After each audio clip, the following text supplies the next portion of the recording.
Good day everyone, and welcome to Nigeria Underground News Update. Today's update takes us to Kwara State and Delta State, where fresh reports of court-related violence have once again raised serious concerns across local communities.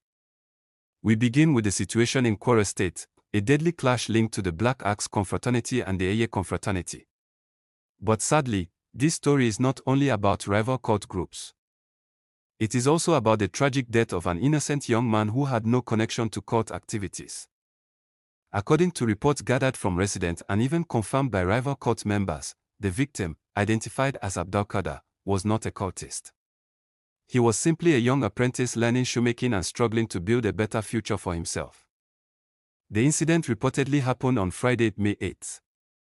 Sources say Abdulkader had been sent on an errand by his boss when he unknowingly crossed paths with danger. While walking through the area, he reportedly met an Eiye member known as Fat.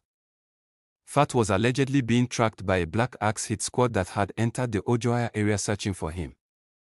Reports claim Fat asked Abdulkader for some money. After receiving the money, Fat quickly disappeared into another street and left the area. Moments later, armed members of the Black Axe group reportedly approached Abdulkader and demanded to know where Fat had gone. Witnesses say the young apprentice immediately became frightened and repeatedly explained that he did not know anything and was not involved in cult activities. But according to eyewitness accounts, the hit squad accused him of lying. In a shocking turn of events, one of the attackers allegedly pulled out a gun and shot the innocent boy.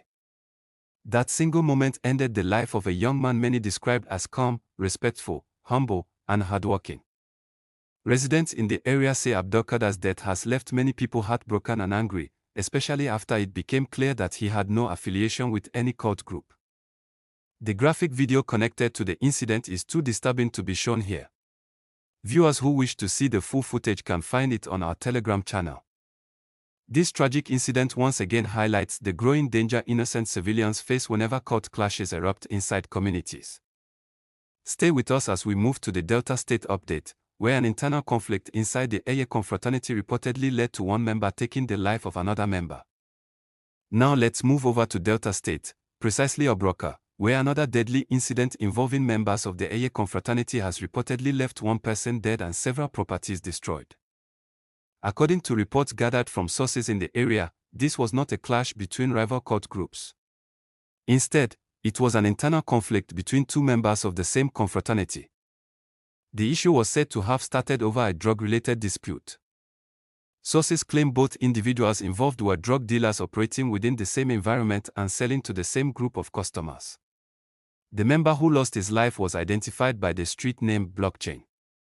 Blockchain was reportedly known within the Eiye hierarchy as a dove during his time inside their deck known as Offera Nest.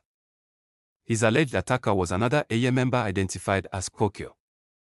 Reports say both men had a long history together. At one point, Blockchain was said to have worked under Kokyo before later separating to start operating independently.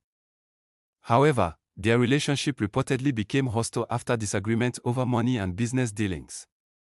Since then, sources say both men had been involved in repeated arguments, disputes, and physical confrontations. The situation eventually turned deadly. According to reports, Kokyo allegedly gathered some fellow Eiye members and launched an attack on Blockchain. During the violence, Blockchain reportedly lost his life. But the incident did not end there. Friends and loyal associates of the deceased, angered by his death, reportedly went after properties linked to those believed to be responsible for the attack. Several properties were allegedly set on fire during the retaliation. The situation has reportedly created tension and fear within the community, as residents worry about the possibility of further revenge attacks. As we conclude today's underground news update, reports also indicate that active cult-related clashes are currently ongoing in parts of Lagos State, Benue State, and Imo State. Residents in affected areas are strongly advised to remain alert, avoid dangerous gatherings, and prioritize their safety at all times. And finally, let this serve as another reminder. Say no to cultism. No to criminal activities. Yes to peace. Thanks for staying with us on Nigeria Underground News Update.